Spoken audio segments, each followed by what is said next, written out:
With the monument dedicated to love in his background, can US Secretary of State Marco Rubio mend the distrust that has crept into the relationship between India and the United States?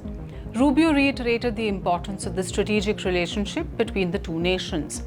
Rubio is also here for a diplomatic reset. Tensions spiked after President Trump claimed credit for diffusing India-Pakistan clashes, a claim India has flatly rejected repeatedly. Further strain came from 25% additional US tariffs on Indian goods, imposed because India continued buying Russian oil despite Ukraine-related sanctions. The US's pivot to Pakistan hasn't gone unnoticed in India either. India and the US have still not signed the trade agreement, a process that is now many months in the making. A strategic partnership is when your interests as two nations are aligned and you work together strategically to solve those problems.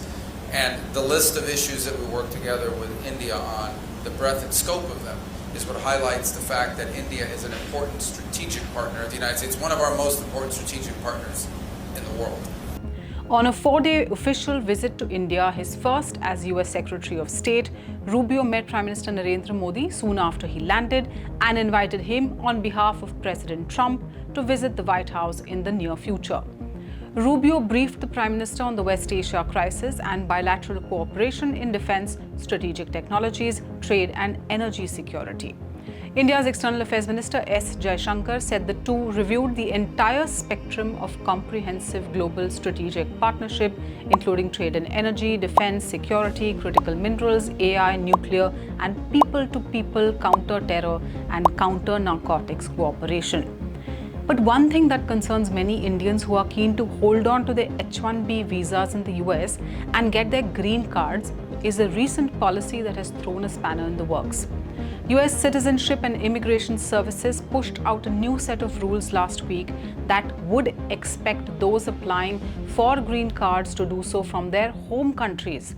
Even though USCIS has clarified that there could be some exceptions to this rule, there is a lot of confusion over how this could impact the many H-1B visa holders in the US. Rubio has called it a question of modernization.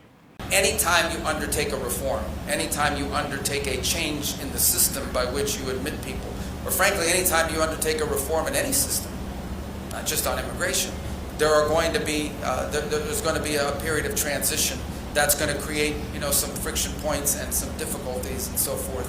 Ultimately, we think when this process is in place, once this process has been modernized, and that's really what it is, we are modernizing the U.S. immigration system for the 21st century so that it is an immigration system that's not just good for the America, but it's also good for the people that are coming.